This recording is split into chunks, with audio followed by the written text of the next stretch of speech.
자, 이번 시간에는 일률에 대해서 배워보도록 하겠습니다. 자, 일률은 일의 효율에 대한 문제인데요. 일의 효율에서는 시간도 있고요. 일의 양도 우리가 따질 수가 있습니다. 예를 들어보면요. 선생님이 A 학생이랑 B 학생한테 책상을 이동을 시켜달라고 부탁을 했습니다. 그런데 책상 10개씩을 이동을 시켜달라고 했는데 A 학생이랑 B 학생 둘 다 10개씩 이동을 한 건 맞는데 A 학생은 15분이 걸렸고요.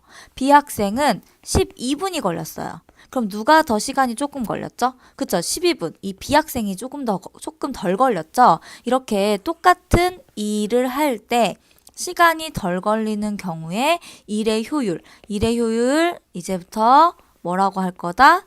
일률이라고 할 거다. 일률이 누가 더 크다? A보다는 B가 더 일률이 크다. 이렇게 이야기를 할 수가 있습니다. 자, 다르게 생각해 보면요. 자, C 학생이 있었고 D 학생이 있었어요. 근데 선생님이 책상을 좀 이동을 시켜달라고 하고요. 10분만 시간을 줬습니다. 그리고 나서 봤더니 C 학생은 5개의 책상을 옮겼고요. D 학생은 10개의 책상을 옮겼습니다. D 학생도 똑같이 10분 동안 일을 한 거죠. 자, 이런 경우에 똑같은 시간인 경우에 일을 누가 더 많이 했죠? 10개를 옮긴 D 학생이 더 많이 했죠. 시간이 같을 때는 일을 많이 한 학생이 더 효율이 높다 이렇게 얘기할 수가 있습니다. 자, 따라서 일의 효율, 일률을 얘기할 때는 뭐가 지금 중요하다? 시간이 얼마나 짧게 걸리느냐, 그 다음에 일의 양이 얼마나 많으냐, 이거에 따라서 효율을 비교할 수가 있고요. 그렇기 때문에 일률을 구할 때는 자, 시간은 적게 걸릴수록 좋죠. 일의 양은 더 많을수록 좋죠. 이런 경우에 어떻게 우리가 식을 만들 수가 있냐면 일률은 시간을 나눕니다. 시간으로 나눕니다. 무엇을? 총 한 일의 양을.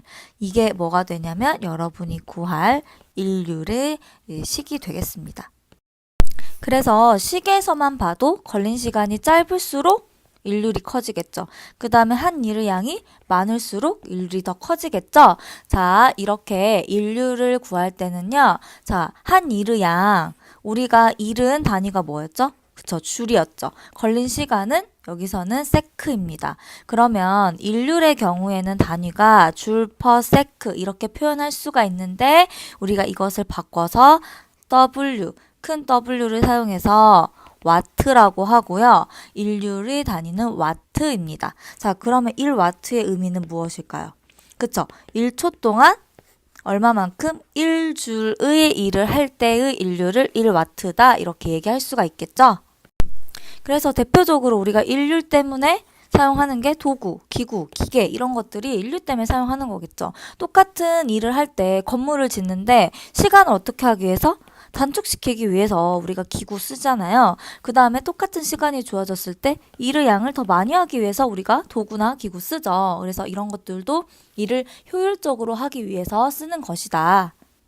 자, 그래서 이번 시간에는요, 일률이란 무엇인지 개념을 설명할 수 있으셔야 되겠고요. 그 다음에 일률을 계산을 하실 수 있으면 되겠습니다. 오늘도 수고하셨습니다.